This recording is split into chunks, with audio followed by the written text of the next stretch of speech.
حضور پاک صلی اللہ علیہ وسلم نے اپنی زندگی میں کہا تھا یحمل هذا العلم من كل خلف عدول، کہ جو علم میں چھوڑ کر جا رہا ہوں قرآن اور حدیث کا، ہر زمانے میں اس زمانے کے اچھے لوگ اس کو اٹھائیں گے، اور زمانے کی اندر جو غلطیاں پیدا ہوں گی، جو جہالت کی باتیں، جو بدعت کی باتیں پیدا ہو جائیں گی دین کے علاوہ، اسے دور کریں گے۔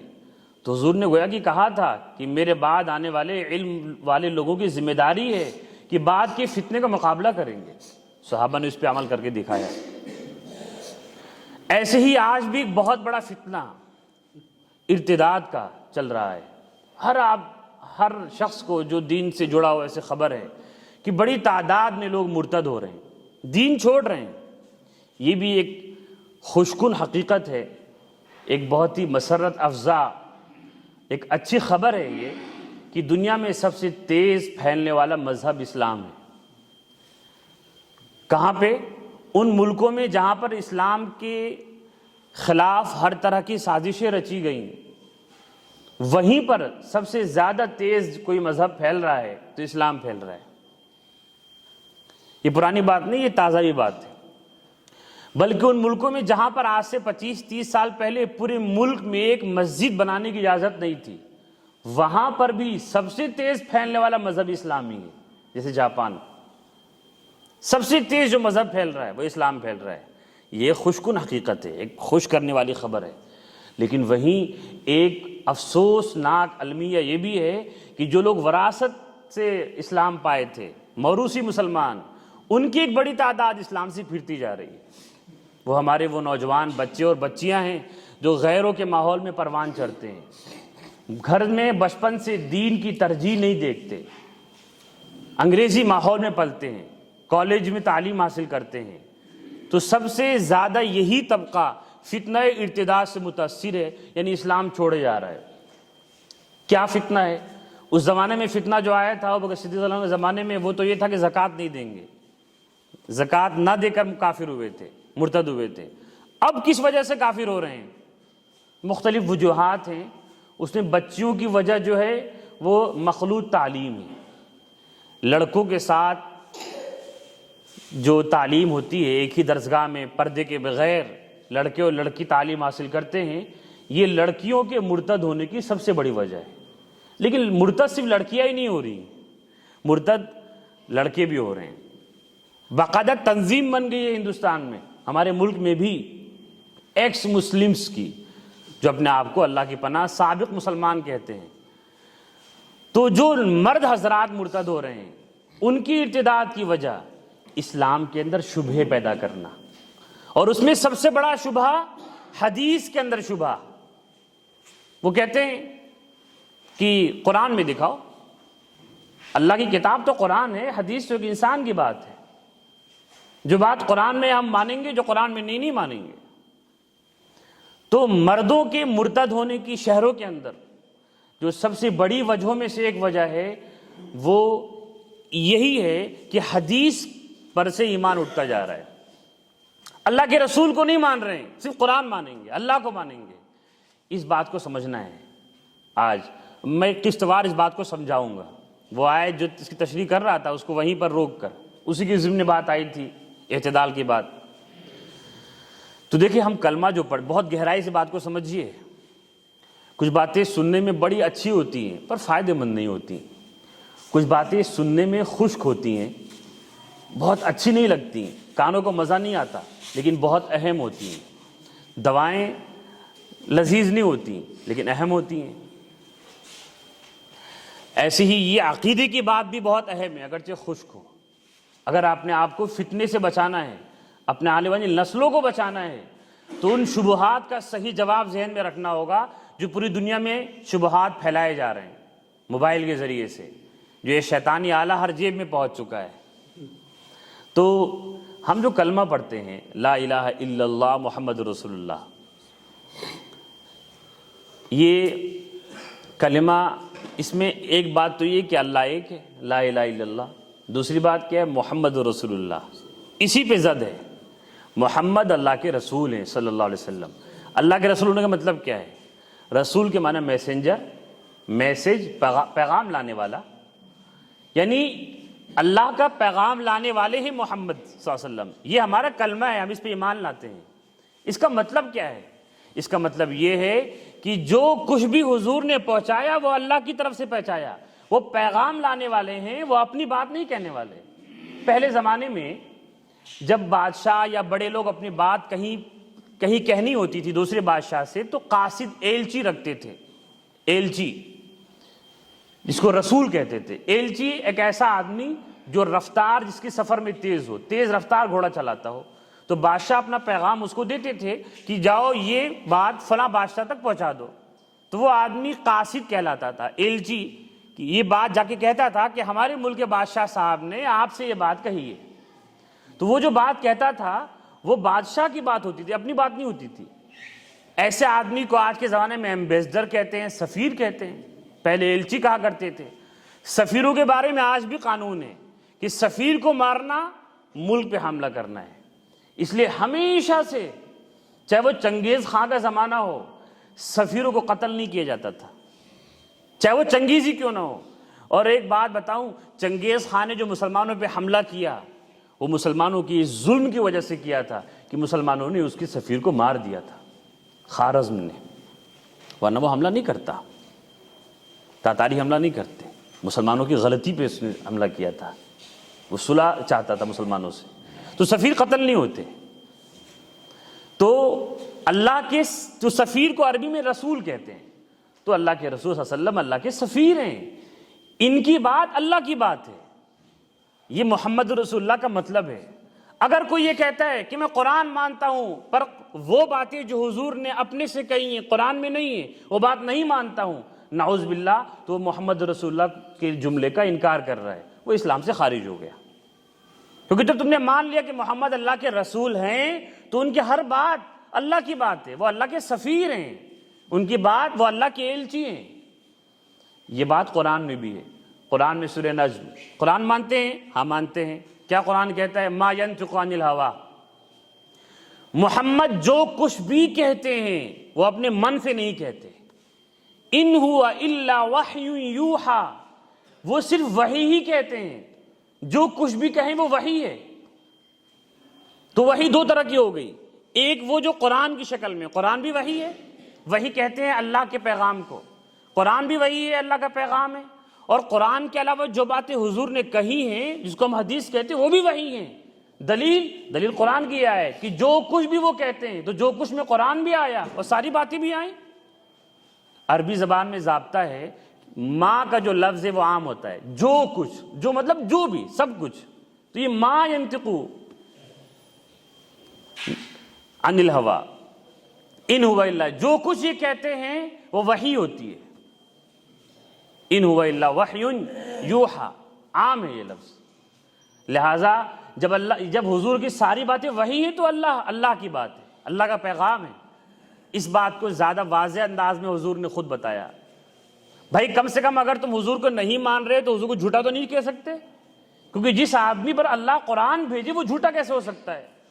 قرآن نے خود کہا حضور کے بارے میں، بھئی میں مخاطب کو یہ سمجھ سے بول رہا ہوں کہ مخاطب دشمنوں کے زد میں ہے، اس لیے یہ بات کہہ رہا ہوں۔ تو قرآن کیا کہتا ہے حضور سے کہ اگر تم نے ایک بات بھی اپنی طرف سے کہی، لو تقول علینا بعض الاقاویل لاخذنا منہ الیمین، اگر تم نے ایک بات بھی اپنی طرف سے کہی تو گردن کاٹ دوں گا۔ لہذا حضور کہہ ہی نہیں سکتے، یہ ہمیں سنایا اللہ تعالیٰ نے کہ حضور کے بس میں ہی نہیں ہے کہ اپنی طرف سے کہہ لیں۔ تو دشمن بھی ہو حضور کے سچائی پر ایمان لاتا ہے تو وہ حضور کہہ رہے ہیں اوتیت القرآن ومثلہ معہ، مجھے قرآن بھی دیا گیا ہے اور مثلہ، مثل مانے جیسا، قرآن جیسا ہی اس کے علاوہ بھی دیا گیا ہے۔ وہ جیسا کیا ہے؟ وہ حدیث ہے۔ حضور کی جو باتیں قرآن کے علاوہ ہیں، ایک تو قرآن سناتے ہیں حضور، قرآن یاد کرواتے ہیں، وہ تو قرآن ہے، اللہ کا لفظ ہے، لفظ بھی اللہ کا، باتیں بھی اللہ کی۔ اور قرآن کے علاوہ جو باتیں حضور بولتے ہیں یا کر کے اپنے عمل سے دکھاتے ہیں اسے حدیث کہتے ہیں۔ اسی کے بارے میں حضور کہہ رہے ہیں کہ قرآن کے علاوہ ہی مجھے ایک بات دی گئی ہے اللہ کی طرف سے۔ لہٰذا معلوم یہ ہوا کہ حضور جو کچھ بولتے ہیں وہ اللہ کا پیغام ہے۔ بس کچھ بات پیغام اللہ کے ایسے ہیں کہ اللہ کے اپنے لفظ میں ہیں، لفظ بھی اللہ کا، پیغام بھی اللہ کا۔ جیسے ہم نے کسی سے کہا کہ بھائی سنو، جا کے ان سے کہہ دو کہ کل صبح آپ کی دعوت ہے، جا کے ان سے کہہ دو کہ کل صبح آپ کی دعوت ہے، تو کل صبح آپ کی دعوت ہے یہ میرا لفظ ہے، وہ جا کر ویسے ہی کہہ دیا کہ وہ کہہ رہے ہیں کہ کل صبح آپ کی دعوت ہے، تو یہ لفظ بھی میرا، پیغام بھی میرا۔ اور میں نے اسے کہا کہ جا کہہ دو کہ کل صبح آپ کی دعوت ہے، تو یہ کہہ رہا ہے کہ آپ کی کل کی دعوت کیے ہیں وہ، تو بات تو وہی ہے لیکن لفظ اس کا اپنا ہے، کیونکہ میں لفظ یہ نہیں بولا تھا۔ بات سمجھ میں آئی؟ ارے سمجھ رہے ہیں نا بات؟ سمجھیے بالکل دل میں بیٹھا کے۔ میں نے کہا کہ جاؤ کہہ دو کہ کل صبح آپ کی دعوت ہے، تو یہ لفظ نہیں کہہ رہا ہے، یہ کہہ رہا ہے اپنی طرف سے کہ وہ آپ کو کل صبح کی دعوت کیے ہیں، تو پیغام تو پہنچایا، نیوتا تو دے دیا، لفظ اپنا بولا۔ وہی بات ہے، قرآن پیغام بھی اللہ کا، لفظ بھی اللہ کا، حدیث پیغام اللہ کا ہے، لفظ حضور کا ہے صلی اللہ علیہ وسلم۔ تو قرآن اور حدیث یہ دونوں اللہ کی طرف سے ہے۔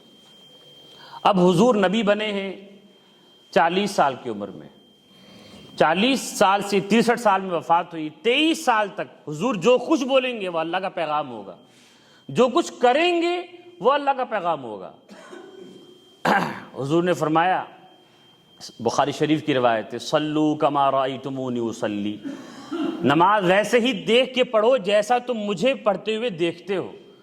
تو حضور رکوع کیے تو بتا رہے تھے کہ کر کے دکھا رہے تھے؟ کر کے دکھا رہے تھے۔ حضور نے کیا کہا؟ جیسا تم مجھے نماز پڑھتے ہوئے دیکھو ویسا ہی نماز پڑھو۔ مطلب حضور نے اپنے ایکشن کو، اپنے عمل کو فالو کرنے کو کہا، اپنے کام کو۔ حضور نے بتایا نہیں کہ ایسے ایسے کر کے دکھایا، تو حضور نے جو باتیں کر کے بتائی ہیں وہ بھی حدیث ہے۔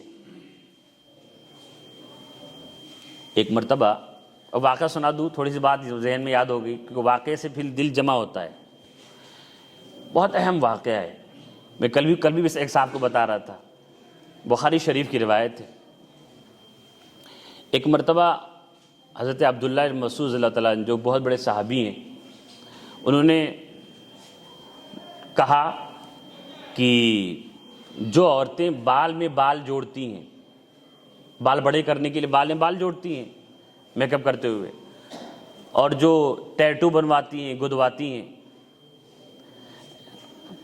اور جو یہ کام کرتی ہے پارلر پہ بال جوڑنے کا، ٹیٹو بنانے کا، ان سب پہ اللہ کی لعنت۔ حضرت عبداللہ مسعود ایک صحابی ہیں، انہوں نے یہ بات بتائی۔ اب یہ بات پھیلی جائے، صحابی کو یہ بات کہے گا تو بات عام ہوگی پبلک میں، دینی ماحول بھی تھا، ایسے تو نہیں آج کی طرح کہ جو بات سنی کبھی اس کو تذکرہ ہی نہیں کیا۔ تذکرہ خوب ہوگا، چرچا ادھر ادھر کی بات کی، دین کی بات جو سنیں گے اس کو تذکرہ نہیں کریں گے۔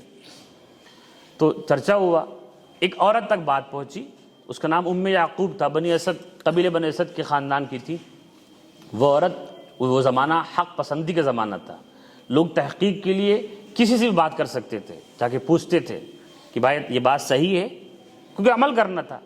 آج لوگوں کے ذہن میں شبہ پلتا رہتا ہے، شبہ جوان ہو جاتا ہے، ایمان میں شک آ جاتا ہے، لیکن پوچھتے نہیں ہیں کہ بھائی کیا ہے، جی رہے ہیں شک لے کر کے دل میں۔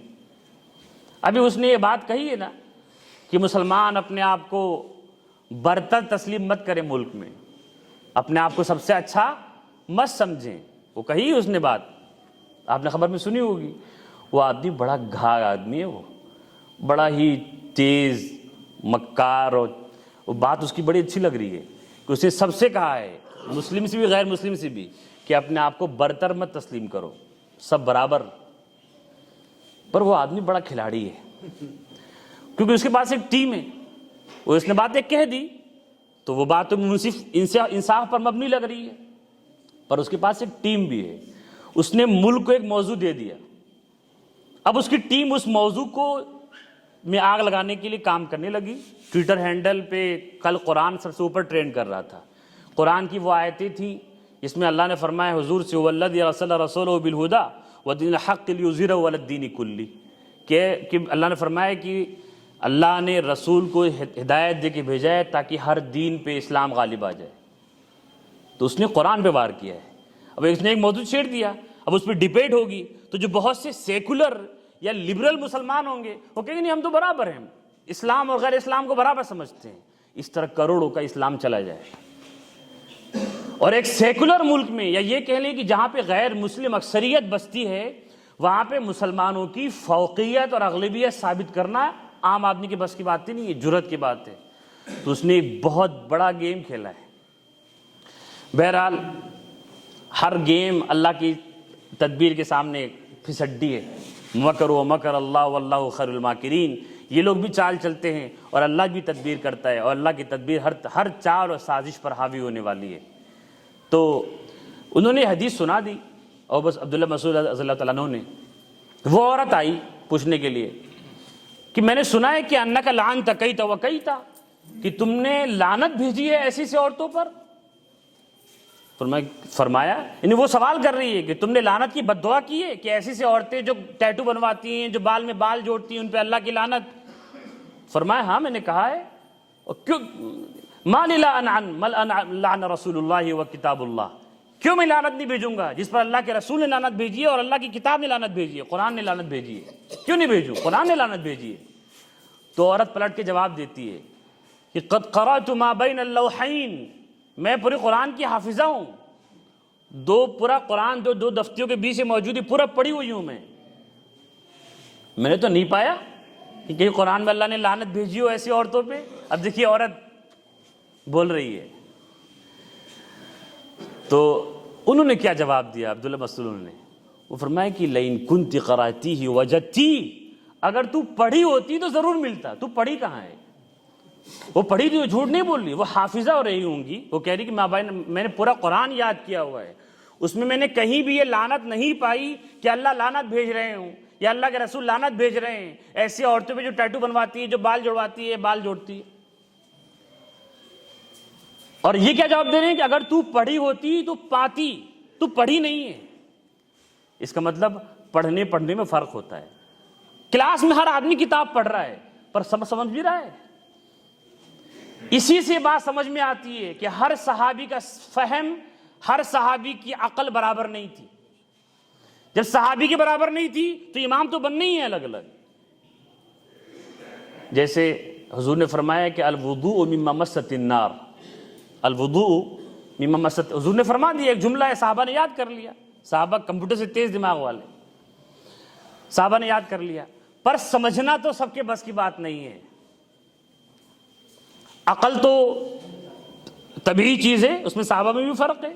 ایک بڑے تابعی ہیں عبداللہ مسعود کے شاگرد مسروق رحمۃ اللہ علیہ، وہ کہتے ہیں میں نے بہت سے صحابہ سے ملاقات کی، کوئی صحابی ایسا تھا کہ وہ ایک آدمی کو پڑھا سکتے ہیں بس، کوئی صحابی ایسا تھا کہ 2 کو پڑھا سکتے ہیں، کوئی ایسا جو 10 کو، اور کچھ صحابہ ایسے تھے کہ ساری دنیا کو سیراب کر دے تو بھی ختم نہ ہو علم ان کا۔ صحابہ میں فرق ہے۔ تو ایک صحابی ہیں، وہ اس حدیث کا مطلب، اس حدیث کا ترجمہ سن لیجئے، ترجمہ آنے سے مطلب صحیح نہیں ہو جائے گا۔ اس حدیث کا جو ترجمہ ہے الوضوء من مست النار، وہ یہ ہے کہ جس چیز کو آگ لگ جائے اس سے وضو ضروری ہے، یعنی اس پر۔ اب اس کا مطلب بعض صحابہ نے یہ سمجھا، صحابہ تو عربی بولنے والے ہیں، انہوں نے یہ سمجھا کہ جو چیز آگ پر پکتی ہے وہ کھا لی ہم نے، یعنی کھانا کھا لیا تو وضو ٹوٹ گیا، یہ سمجھ لیا، اور اس پہ عمل کرتے رہے صحابہ۔ لیکن دوسرے صحابہ نے جو صحیح سمجھے وہ یہ سمجھا کہ یہ وضو وہ والا وضو نہیں ہے جو ہم نماز کے لیے کرتے ہیں، یہ وضو عربی زبان میں وضو کا مطلب منہ دھلنا بھی ہوتا ہے، ہاتھ دھلنا بھی ہوتا ہے، کہ کھانا کھانے کے بعد ہاتھ دھلنا چاہیے۔ اب دیکھیے بات تو ایک ہی ہے، بس سمجھنے میں فرق ہو گیا۔ تو ایسا بھی ہوتا ہے کہ قرآن کی ایک آیت، حدیث کا ایک جملہ ہے، وہ امام شافعی کو بھی یاد ہے، ابو حنیفہ کو بھی یاد ہے، یا مالک کو بھی یاد ہے، پر سمجھا الگ الگ لوگوں نے۔ کیوں؟ کیونکہ ان لوگوں نے جس صحابہ سے سمجھا وہ صحابہ ہی الگ الگ سمجھے ہوئے تھے۔ ایسا ہو سکتا ہے۔ تو بہرحال وہ کیا کہے عبداللہ مسعود کہ تو پڑھی ہوتی تو پا لیتی، قرآن میں ہے، تو پڑھی نہیں ہے۔ کیا ہے قرآن میں؟ فرمائی، اس نے کہا وما ہی، کہاں ہے قرآن میں؟ انہوں نے کہا اللہ فرماتے ہیں سورہ حشر ما آتاکم الرسول فخذوہ وما نہاکم عنہ فانتہوا۔ اللہ کہتے نہیں؟ بولے ہاں کہتے ہیں، اللہ قرآن میں تو ہے۔ کیا کہا اللہ نے؟ کہ جو کچھ رسول اللہ تمہیں دے اسے لے لو، اور جس چیز سے روکے اسے رک جاؤ۔ تو حضور کی ساری بات کس کی بات ہوئی؟ اللہ کی بات ہوئی۔ اگر ہم نے حضور کی کسی حضور نے لعنت بھیجی ہے عورت پر کہ جو عورت گدواتی ہے جسم میں ٹیٹو بنواتی ہے اس پہ اللہ کی لعنت، یہ حضور کا پیغام ہے. اگر ہم اس کو نہیں لیں گے یعنی نہیں مانیں گے تو قرآن کے خلاف ہوگا، اور مانیں گے تو قرآن کے مطابق ہوگا. تو قرآن کو ماننا حضور کے ماننے کو مستلزم ہے. یہ ضروری ہے کہ قرآن کو مانو تو حضور کو ماننا پڑے گا. ایک چیز دوسری چیز سے جڑی ہوئی ہے. ایسا نہیں ہو سکتا کہ کوئی قرآن کو مانے اور اللہ کے رسول کو نہ مانے، ایسا ہو ہی نہیں سکتا. اگر رسول اللہ کو نہیں مانے گا تو من یطع الرسول فقد اطاع اللہ کے خلاف ہوگا. اللہ قرآن میں کہتے ہیں کہ جس نے رسول کی مانی اس نے اللہ کی مانی. اگر رسول اور اللہ کی بات ایک ہی ہوتی، خالی قرآن ہی ہوتی، تو من یطع الرسول کیوں بولتے؟ من یطع اللہ ہی سے بولتے. مطلب رسول کی باتیں بھی کچھ الگ ہیں جو قرآن کے علاوہ ہیں، جو اللہ کی طرف سے ہیں. تو محمد الرسول اللہ کا مطلب سمجھیے، حضور کی جو باتیں بھی ہیں وہ اللہ کی طرف سے ہے. اس طرح ساری حدیثیں اللہ کی طرف سے ہے. تو ہمیں قرآن پر بھی ایمان لانا ہے اور حدیث پر بھی ایمان لانا ہے. یہ ایمان کا فریضہ ہے. اب اگلی بات اگلے ہفتے میں. اللہ تعالی ہم سب کے ایمان کو محفوظ فرمائے.